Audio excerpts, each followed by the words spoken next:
Hi, நீ மூணாவது நாள்னா மூணாவது நாள் நம்ம இன்னைக்கு என்ன செய்ய போகிறோம் பார்ப்போம். ஃபஸ்ட்டு விளக்கு யூஸ் பண்ணிக்குவோம்.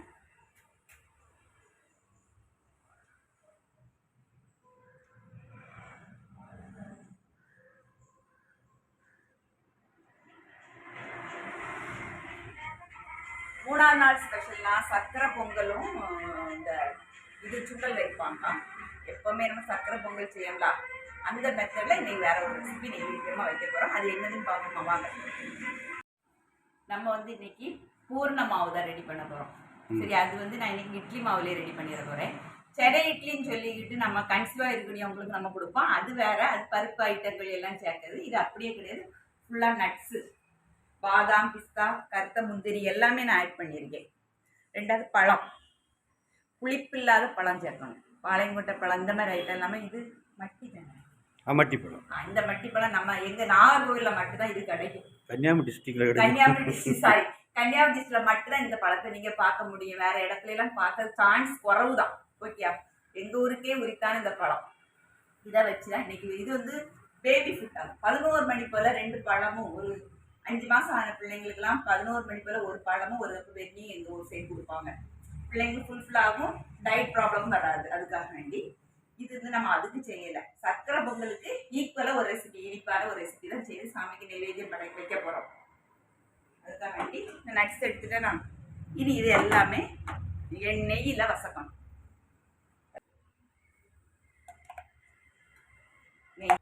தேங்காய் போடணும்.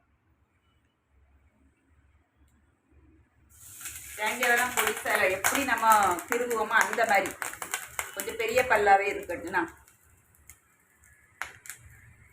பொரிகடலை, இந்த நட்ஸு போட்டுட்டு ஒரு 3 ஏலக்காய் போட்டிருக்கேன். ஒரு சின்ன துண்டு சுக்கு போட்டிருக்கேன். பச்சை நிலக்கடலை இருக்கலாம், வறுக்காத பச்சை நிலக்கடலை. அதை பொடிச்சிடுவேன். நான் பொரிகடலையுமே பொடிச்சு தான் சேர்க்கணும். நான் ஆரோ கோளாறுல அப்படியே சேர்த்துட்டேன்.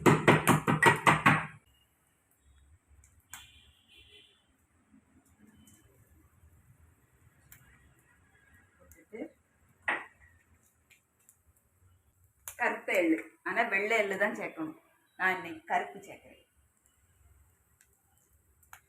பச்சை கற்பூரம்லாம் இப்படி தான் இருக்கும். அதுக்கு இவ்வளோ போட வேண்டாம். இதில் நான் ஒரு 1/4 பங்கு போட்டுடுவேன். போட்டு லைட்டை இப்படி பொடிச்சு விட்டா போதுண்ணா, நிறைய போட வேண்டாம். ஆன் பண்ணிடுவேன். ஏன்னா தேங்காய் நல்லா வறுத்துச்சுன்னா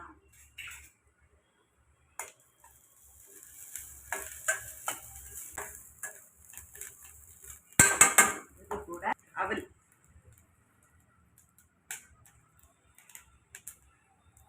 சர்க்கரை சேர்க்கக்கூடாது. 1/4 பங்கு சர்க்கரை இருந்தால் போதும். எல்லா நட்ஸும் போட்டிருக்கேன். நம்ம எக்ஸ்ட்ராவா பொரிகடலை, நிலக்கடலை, பச்சை கற்பூரம் ரொம்ப முக்கியமாக போடணும். அவளி பச்சை கற்பூரம்லாம் சிம்லே வச்சு இந்த மெத்தட்லேயே சாப்பிட்டுடலாம். இதை காட்டுங்க. இதையுமே நம்ம நைவேத்தியமாக யூஸ் பண்ணிடலாம். ஆனால் இதோடு இதுவும் ஆட் பண்ணி சாப்பிடணும், டேஸ்ட் நல்லாயிருக்கும். அதுக்காக வேண்டி நல்லா இந்த மட்டி பழம் ஒன்று தான் இந்த மாதிரி என்ன பாருங்க, சூப்பராக பார்த்தா ரொம்ப பழுத்த மாதிரிலாம் தெரியாது. ஆனால் சாஃப்ட், அவ்வளோ ஒரு சாஃப்டான ஒரு பழமாக இது.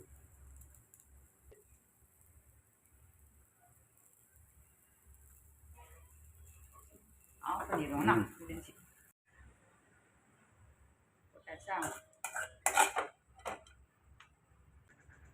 இது கொஞ்சம் ஆறட்டு. அடுத்தால நம்ம என்ன செய்வோம் பார்ப்போமா.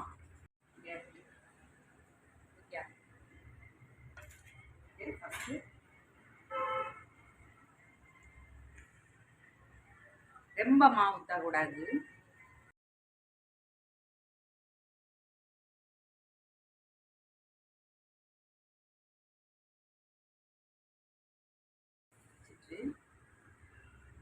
இதை உருட்டி தான் வைக்கணும்.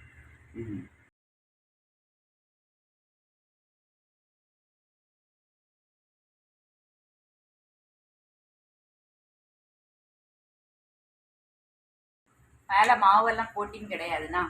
கிடையாதா? ஆஹா, இப்படி வைக்கும்போது ஒரு லைட்டாக ஒரு ப்ரெஸ்ஸிங் கொடுப்போம்ல, அது ஒரு பிளேட் மாதிரி இருக்கும். ஒரு ஸ்பூன் கூட மாவு வேண்டாம், ஒரு டீஸ்பூன் அளவு மாவு எடுத்து இப்படி வச்சுட்டு நீ இது கண்டிப்பாக மீடியம் ஃப்ளேமில் வச்சு ஒரு 5 to 7 மினிட்ஸ் நம்ம குக் பண்ணிடணும். குக் ஆனப்புறம் பார்ப்போம். இல்லை இட்லி மாவு இல்லை அப்படின்னு நினைக்கக்கூடியவங்களுக்கு ஒரு சிம்பிள் இந்த மாதிரி எடுத்து இந்த பாலா உருட்டி தேங்காய் இருக்கலாம். பச்சை தேங்காய் தான் எடுக்கணும், ட்ரை கோகனட்லாம் எடுக்கக்கூடாது. அவ்வளோ ஒரு டேஸ்டாகவும் இருக்கும், சூப்பராக இருக்கும். நல்லா இப்படி டைட்டா, அதுக்காண்டி ரொம்ப டைட்டு ப்ரெஸ்ஸிங் கொடுக்காம பேரிச்சம்பழம் லட்டு மாதிரி இருக்குது. டேட்ஸ் லட்டு இருக்கும் கடையில், இது அப்பல ஃபுல்லாக இது எல்லாமே நம்ம வந்து ப்ரோட்டீன்ஸ் தானே.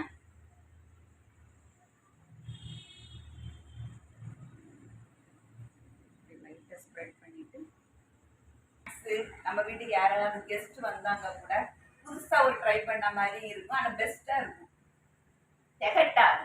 இப்போ இந்த கேசரி இந்த ஐட்டங்கள், அந்த கேசரி சர்க்கரை பொங்கலாம் நம்ம எப்பவும் சாப்பிடக்கூடிய ஐட்டங்கள் அப்படி தானே.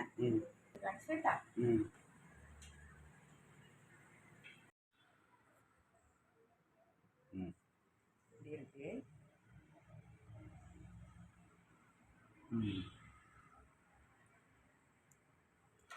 கொஞ்சம் சூடு ஆறின பிறகு நம்ம வந்து எடுக்கணும்.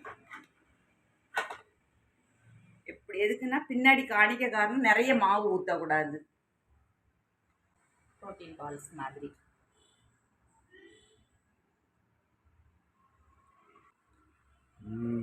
நல்லா இருக்கா? கலர்ஃபுல்லாக இருக்கு, டேஸ்டாகவும் இருக்கு. இதுதான் நம்ம இன்னைக்கு காலையில் சாமிக்கு செய்தது.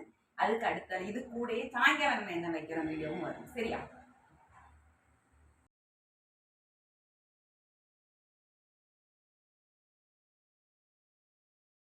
இது நவராத்திரி 3வது நாள் தாங்க. அதுல ஈவினிங் நம்ம என்ன ஸ்நாக்ஸ் செய்ய போறோம் சாமிக்கு அப்படிங்கிறத ரெசிபி. பருப்பு வகைகள் வச்சு மேக்ஸிமம் செய்யணும். அதுக்காக வேண்டி நம்ம எடுத்த பருப்பு வந்து கடலை பருப்பு, நம்ம ஊர்ல அது பூம்பருப்புன்னு வேற சொல்லுவாங்க. ஓகே, இந்த கடலை பருப்பை நான் கொதிக்க வெந்நில போட்டு ஒரு 10 நிமிஷம் மூடி வச்சேன். இப்போ போட்டு நிறைய தண்ணி எல்லாம் ஊத்தாண்டா, கடலை பருப்பு வச்சு ஒரு பொங்கல் மாதிரி தான் நம்ம செய்ய போறோம். சர்க்கரை பொங்கல் செய்வோம்ல அதே மாதிரி கடலைப்பருப்பு வச்சு ஒரு பொங்கல். இது வந்து பெருமாள் கோயில் ஸ்பெஷல் தான். 2 உப்பு, ரொம்ப போடாண்டா, போட்டுட்டு வெந்நி ஊத்தி அது முங்கோடைய அளவு தண்ணி ஊத்துனா போதும். கரெக்டா பருப்பும் தண்ணியும் ஒரே அளவுல இருக்கணும். வச்சு ஒரு 4 விசில் வரட்டும்.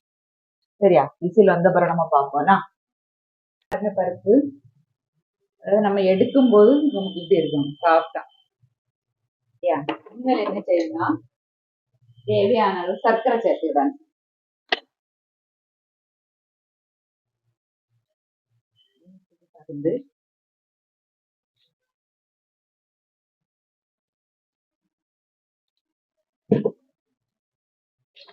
மிக்ஸ் பண்ணி விட்டுட்டு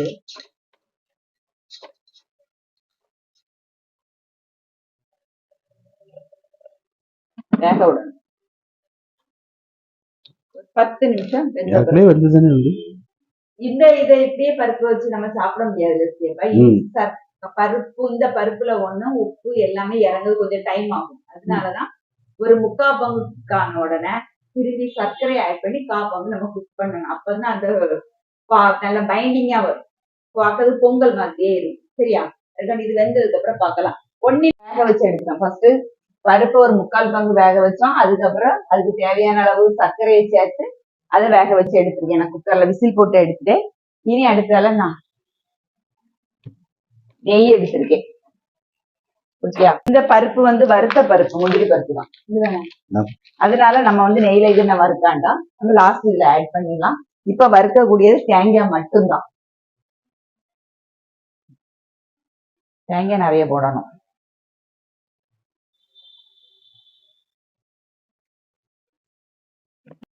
சீனி போட்டு பொடிச்சு வச்சிருக்கு.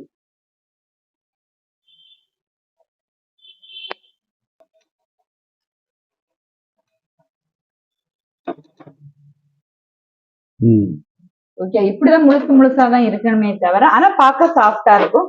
இனி இந்த தேங்காய் வறுத்ததையும் போட்டுட்டு ஒரு 5 நிமிஷம் கொதிக்க வச்சு இறக்கிட்டோம்னா சூப்பரான பூம்பருப்பு பொங்கல் ரெடி. நம்ம எவ்வளவு மிக்ஸ் பண்ணாலும் அந்த பயிர் உடையக்கூடாது, பருப்பு. சரியா?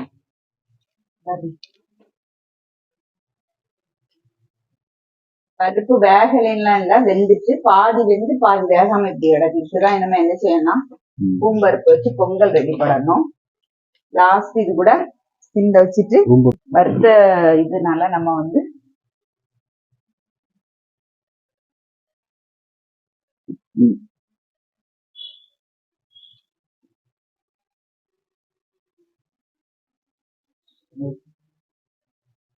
அவ்வளவுதான்.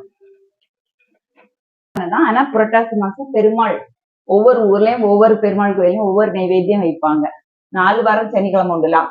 அப்படி ஒரு பெருமாள் கோயில செய்யக்கூடியதான். இதுக்கு கடலை பருப்பு பொங்கல், நம்ம ஊர்ல அப்படிதான் சொல்லுவோம். சரியா? பூம்பருப்பு பொங்கல்னு சொல்லுவாங்க. ஸ்வீட் போட்டு செய்யது. சரியா? கண்டிப்பா செய்து பாருங்க. சூப்பரா நம்ம 3ஆவது நாள் சாமிக்கு நம்மளால முடிஞ்ச நைவேத்தியங்கள் வச்சு சாமி கும்பிட்டாச்சு. இனி 4வது நவராத்திரி நாளை நம்ம பார்ப்போம்னா, லைக் பண்ணி ஷேர் பண்ணி கமெண்ட் பண்ணுங்க. இது போல புதுசான ரெசிபிஸ் நைவேத்தியங்கள்லயே நம்ம புதுசா வைக்கலாம். அதெல்லாம் கண்டினியூவா வரும். பாய்.